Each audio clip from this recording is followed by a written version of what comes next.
إن الحمد لله نحمده ونستعينه ونستغفره ونعوذ بالله من شرور أنفسنا ومن سيئات أعمالنا من يهده الله فلا مضل له ومن يضلل فلا هادي له وأشهد أن لا إله إلا الله وحده لا شريك له وأشهد أن محمدا عبده ورسوله صلى الله عليه وعلى آله وأصحابه وتابعيهم أجمعين. Barcha maqtov danlovlar Alloh taolaga gina tegishli. Biz uni gina maqtaymiz, ondan gina yordam so'raymiz, ondan gina yorliqovni yalvaramiz. Nafslarimizning buzuqligidan, amallarimizning nasharindan biz Alloh taolaga gina sığınamiz. Kimni Alloh taola to'g'ri yo'lga ko'ndirsa, uni hech bir kimda adashtıra olmas. Kimni adashtirsa, onu bir kimde hidayetke, to'g'ri yo'lga bastırmaz. Şahitlik berem, Allah Teala'dan başka hiçbir ilah, ibadet kılına turgan, tabına turgan zat yok. Yalğız ol anın tengdaşı yok. Hem şahitlik berem, Muhammed sallallahu aleyhi ve sellem Allah Teala'nın kulu hem elçisi. Ona, onun ehli beytine yakınlarına, onun sahabelerine, tabiğenlerge, hem alarının yolun devam ettirişilerge Allah Teala'nın merhametleri bulsaydı. Bugün sözümüz takdirge iman kitiru hakkında bulacak. Rabbimiz barcha mahluklarını da özünün takdiri bilen halık kıldı. Alarının vakitleri, miktarları, sıfatları kalem yazganşa, Allah dilegenşa buldu. Bu hakta Kur'an'da bulay deyilgen. Eûzu billahi mineşşeytanirracim. İnna kulle şeyin halaknahu biqadar. Şınlıkta biz her nerseni miqdarlap, ulşab barlıkka getirdik. Sahih Müslim'de Ömer İbn Hattab radıyallahu anhu'dan rivayet kılıngan hadiste Peygamberimiz aleyhisselam'nın şuşunday sözleri var. الإيمان أن تؤمن بالله وملائكته وكتبه ورسله واليوم الآخر وتؤمن بالقدر خيره وشره. İman ol Allah'ın feriştelerine, kitaplarına, peygamberlerine ve kıyamet gününe ışanıvın. Hem takdirinin yaxşısı da, naşarı da Allah'tan ikenine ışanıvın. Demek takdirge iman kitiru, ol her mümin Müslümanның ışanıwların teşkil etken 6 iman nigizlerinin birisi bulup tura. Takdirge iman öz işine 4 nerseni ala. Birincisi, Allah Teala ilimine iman kitiru. Rabbimiz alemderdeki bütün nerselerini umumi hem ayrım revişte bildi. Bile hem her vakit bilecek. Mında Allah'ın fiilleri de, kişilerinin amelleri de kire. İkincisi, Allah Teala bu ilimlerini Lawhul Mahfuzga yazganga iman kitiru. Rabbimiz aytgan: "Alam ta'lam ennallaha ya'lemu ma fi's semai vel ard. İnne zalika fi kitab." Sen bilmisinmi? Elbette Allah Teala kökte hem jirde bulgan nerseler. Allah Teala'ga kökte hem jirde bulgan nerseler ma'lum ikanin, bilgili ikanin. Şınlıkta bular Lawhul Mahfuzga yazılgan. Sahih Müslim'de Abdullah ibn Amr ibn al-As radıyallahu anhum aytti. Min işittim Resulullah sallallahu aleyhi ve sellem'nin şu sözlerini aytkanin. Kataballahu maqadira'l khalaik qabla an yakhluqas semawati vel ard bi 50,000 sene qala ve arshuhu alal ma. Allah Teala mahluklarının takdirin Lawhul Mahfuzga jir ve köklerini halık kılıdan 50,000 yıl alda yazdı. Hem onun tahtı su üstünde idi. Üçüncüsü, alemdeki nerseler bari tek Allah Teala'nın tilagi bilen gene bola ikenine iman kitiru. Rabbimiz Kur'an'da bulay degen: "Ve rabbuka yakhluqu ma yasha'u ve yakhtar." Hem ey Muhammed aleyhisselam, senin Rabbin tilegen nersesin yaratır hem ihtiyar kılır, saylap alır. Yani aytken: "Ve yef'alullahu ma yasha." Allah Teala tilegen nersesin kıla. Мәхлукларның гамәлләре тулысынча Раббыбыздан тора. Бу турада шушындый аятлар бар. Аллаһ Таала әйткән: "Валау ша Аллаһу ма фаалуху фадharhum ва ма яфтарун." Әгәр Аллаһ Таала теләсә, мөшрикләр үзләре өчен зиннәтләнгән нәрсәне кылмаслар иде. Мөхәммәд алейһиссалам мөшрикләрне һәм ифтира ялган кылган нәрсәләрен калдыр. Дүртенчедән, барча мәхлукларның кыяфәтләрен, сыйфатларын ва хәрәкәтләрен Аллаһ Таала халык кылган, барлыкка китергәненә иман китерү. Раббыбыз әйткән: "Аллаһу халиқу кулли шайъин ва хува аля кулли шайъин вакил." Аллаһ һәр нәрсәне халык кылучы, яратучы һәм ул һәр нәрсәнең саклаучысы ва хуҗасы. Икенче аятта булай диелгән: "Валлаһу халакакум ва ма таъмалун." Аллаһ Таала сезне дә һәм сез эшләгән нәрсәләрне дә яратты. Шулай итеп, җәмәгать, тәкъдир гыйлеме 4 баскычтан тора. Беренчесе Аллаһның гыйлеме, икенчесе Лаухул Махфузга язу, өченчесе Аллаһның теләге, ихтияры, дүртенчесе халык кылу, барлыкка китерү. Тәкъдиргә иман китерү ул ихтияри, үзе теләп кылган гамәлләрдә кешенең үз кудрәтенә, теләгенә каршы килми. Бу хакта Раббыбыз булай дип әйткән: "Фаман ша'a аттахаза иля раббихи ма'аба." Теләгән кеше тәүбә, истигъфар һәм итагать белән Аллаһка кайта торган юлны алыр. Икенче аятта: "Нисаукум харthul lakum фa'ту харthакум анна ши'тум." Хатыннарыгыз сезнең игенлек басуы ул. Үзегез теләгән яктан игенлекләрегезгә килегез. Аятләрдән аңлашылуынча, һәр кешенең үз теләге ва кудрәте бар. Шуның эчендә ул ниндидер эшне эшли ала яки калдыру мөмкин. Мәсәлән, йөрү, басу, утыру, ашау, эчү кебек. Ләкин кешенең гамәлләре Аллаһның теләге белән генә барлыкка киләләр. Аның ихтияры белән генә барлыкка киләләр. Раббыбыз әйткән: "Лиман ша'a минкум ан ястaqim ва ма таша'уна илля ан яша Аллаһу раббул аламин."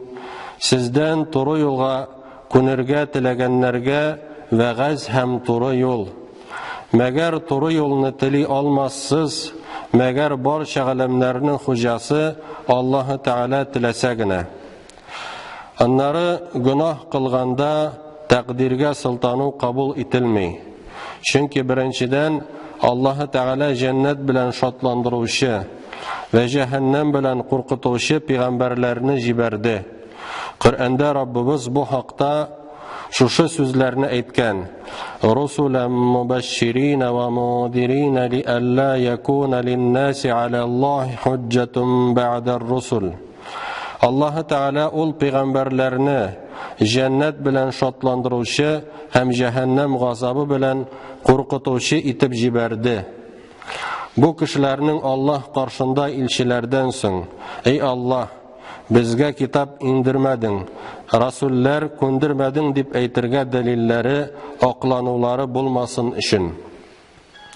Икенчесе, Сахих Бухари һәм Сахих Муслимда Али радиллаһу анһудан риваят кылынган хадистә Расулуллаһ саллаллаһу алейхи ва саллям әйткән: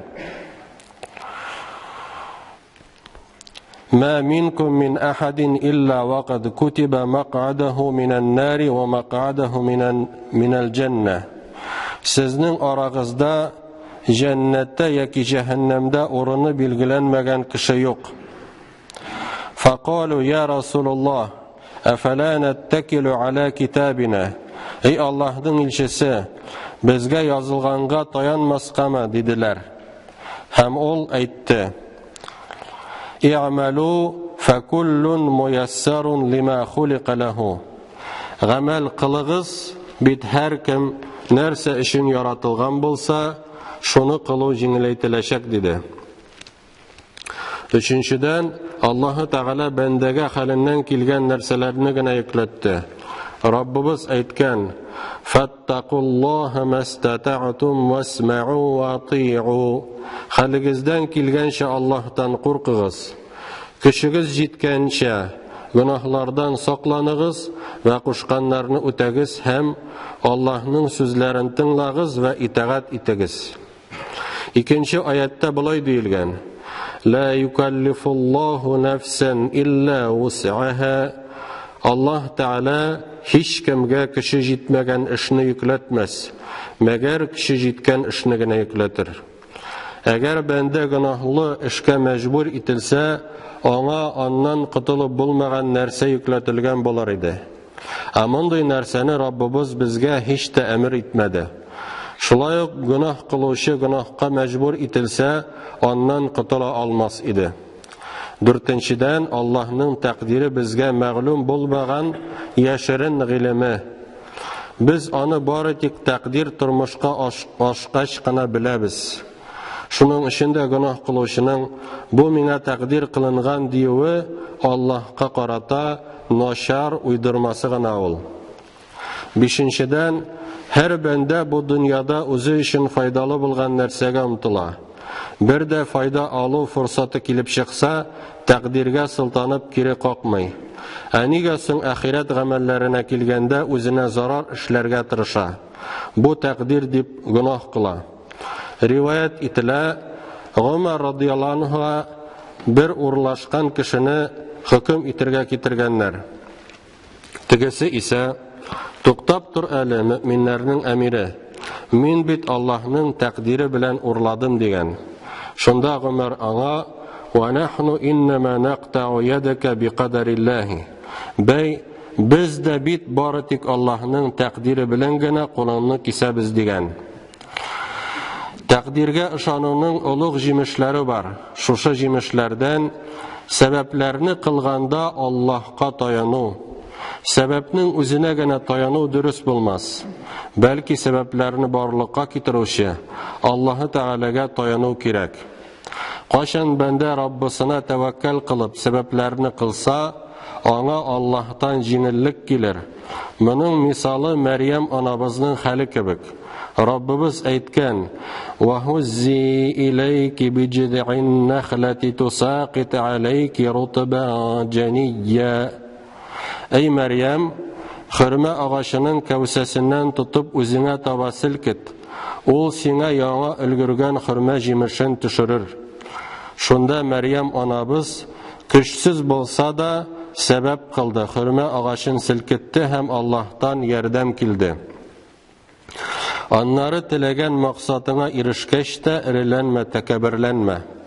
Şınlıkta sin erişken nerse Allah'ın nimeti ve rahmeti ol. Şunun içinde şükür itoğunu unutma. Şulayık takdirge ışanı müminin kümüline tanışlık urunlaştıra. Bit Rabbimiz aytgan: "Ma asaba min musibetin fil ardi ve la fi anfusikum illa fi kitabin min qabli an nabra'aha. İnne zalika alallahi yasir. Likay la ta'sav ala ma fatakum ve la tafrahu bima atakum.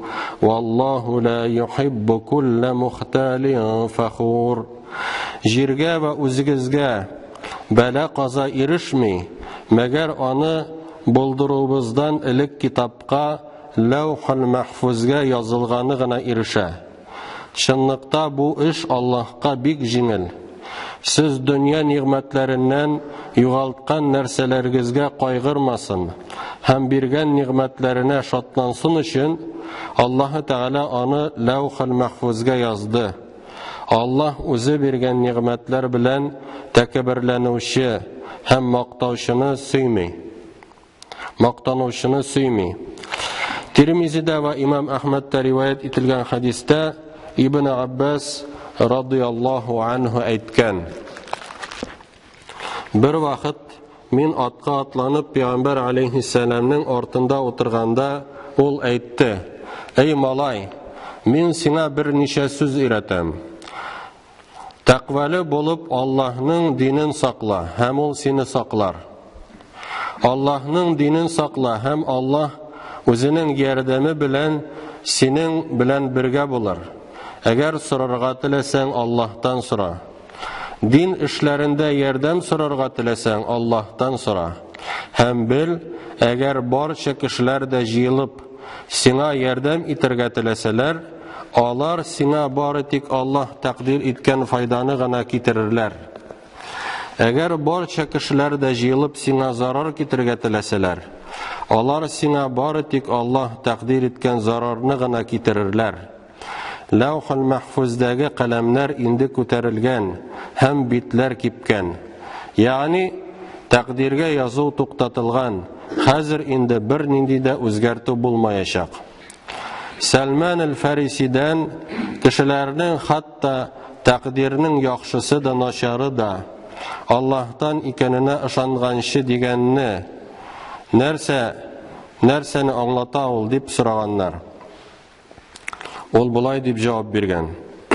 Хатта синең белән булган хәл сине урап узмаска, ә сине урап узган нәрсә сиңа кагылмаска тиеш иде икәнен аңлаганча кадәр. Аллаһ Тәгалә безне тәкъдиргә һәм гакыйдәнең башка нигезләренә нык инанган вә гамәл кылган кулларыннан кылса иде. Вера в предопределение является одним из 6 столпов веры. Вера в предопределение включает в себя вера в изначальные знания Аллаха обо всем. Вера в то, что Всевышний записал на хранимой скрижали судьбы своих творений. Вера в то, что все происходящее происходит только по воле Аллаха. Вера в то, что Аллах сотворил все. Сюда входят физические составляющие творений, их свойства и действия. У нас тоже есть желание и способности совершать действия, но все это происходит по воле Всевышнего. Он доволен теми, кто уверовал и совершал благие дела.